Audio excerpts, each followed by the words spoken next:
One thing I like to do is to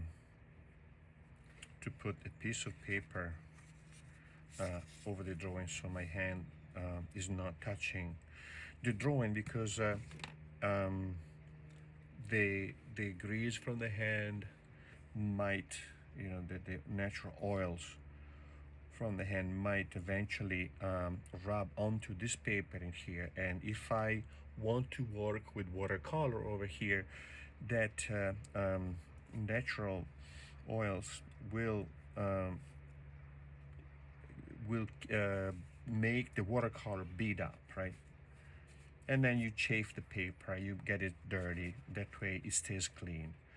I find it useful to have ready 3, 4 of the same color pencils when I start doing this, because that way I draw for longer before I need to sharpen the pencil again. Also, pencil extenders are very, very useful. You're gonna draw much better with a longer pencil than with a little stubby one, right? So food for thought, right?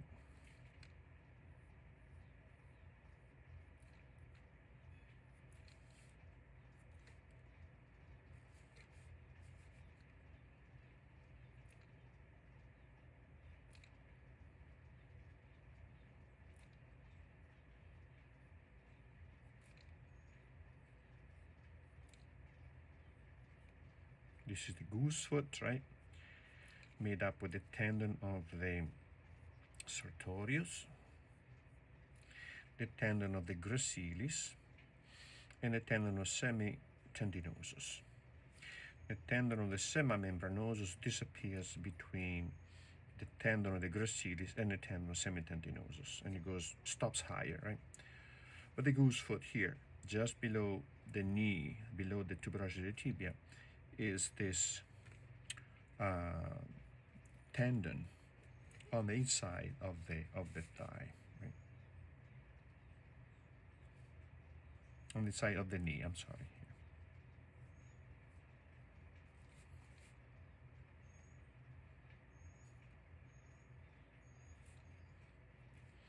Gastrus, soleus, and here there are 2 muscles.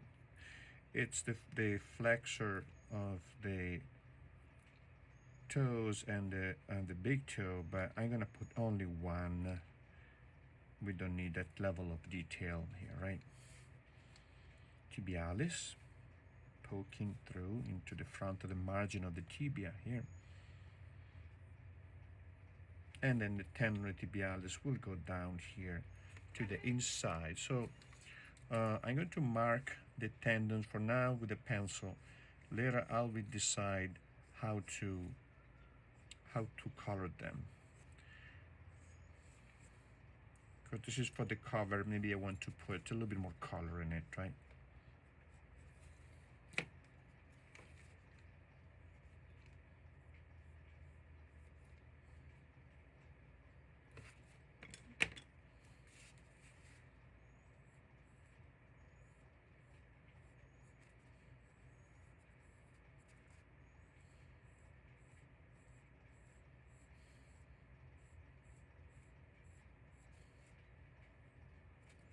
Another thing you might want to use is a blending stump, right? So be careful when you use the blending stump. Don't just go rubbing away, right?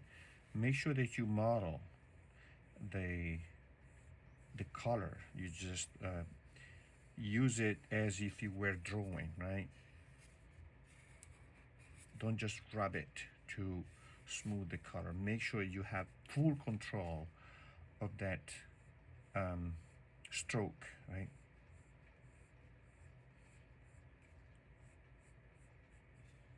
The blending stamp is a great tool, but it needs to be, it's not a magic wand. You don't want to wave it and magically stuff happens, right? In this case in here, I want to kind of saturate the paper here, and I want to, yes, to smooth it, but I want to still have an idea of where the margin of the sartorial is, where the margin of the adductors and the hamstring is, and for example here, I might want to create a sense of volume of the medial muscle here, right? Vastus medialis here, right? And model it, right? I don't want to keep rubbing this all the way into the sartorial indiscriminately. Just make sure that you use this as any other tool in the appropriate way, right?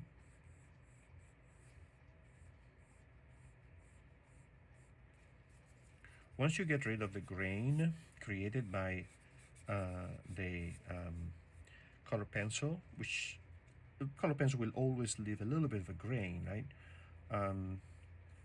But depending on the quality or the characteristic of the pencil and of the paper, and also the mark, how you put it down, your grain will be more or less visible. So in some cases you want to have a grain, in some cases you don't want to have a grain, right? In this case, I don't want to have a grain. I want this to be smooth.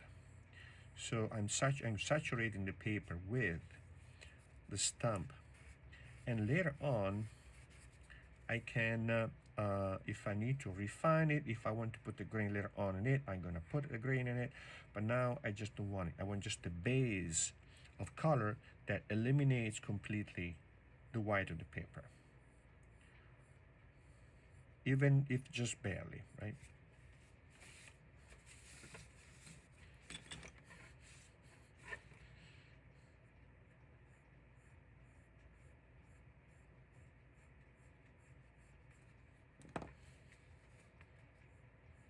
This is the external oblique, right? The rib cage turns, so this area here is going to be rounded darker here, right? And also darker here, because that's where the rib cage ends. And from here I move toward the iliac crest, right? And this portion here is now compressed and jumps. I don't have the rib cage here anymore, so this form is going to be different from this form here.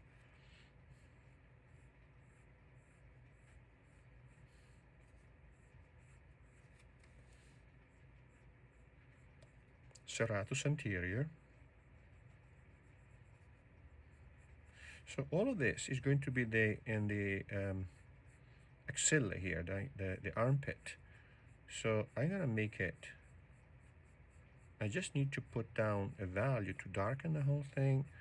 But you see, I'm very careful not to make a messy mark. I'm going to make a uniform mark so that I can still see the underlying mark that define the form of the various muscles, right?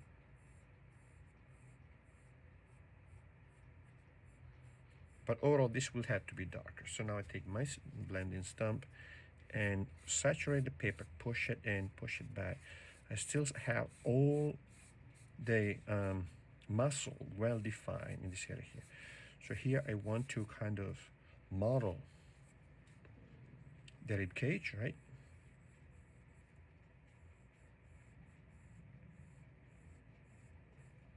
The lower portion of the rib cage, and this portion turns around here, right?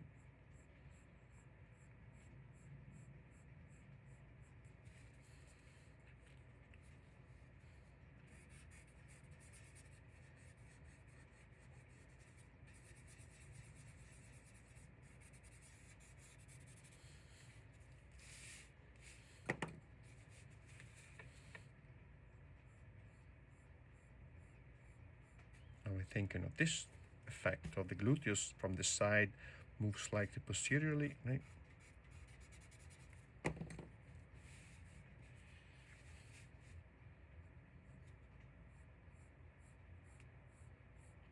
Gluteus maximus.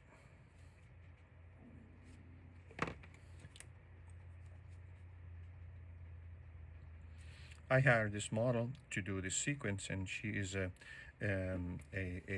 ballerina, a dancer. She's very good, and it's very important to have a good model to work with, because a good model can really understand what you want, have the patience to go through various poses, and in this case, her being a trained dancer, she has a repertoire of poses that she could show me, and then together we decided, okay, let's do this, let's do that, a variation of this, a variation of that. This sequence, she knows how to move the body in a gracious and elegant way, right? So it was really important to have a very good model to work with, right? We gotta give credit where it's due, right?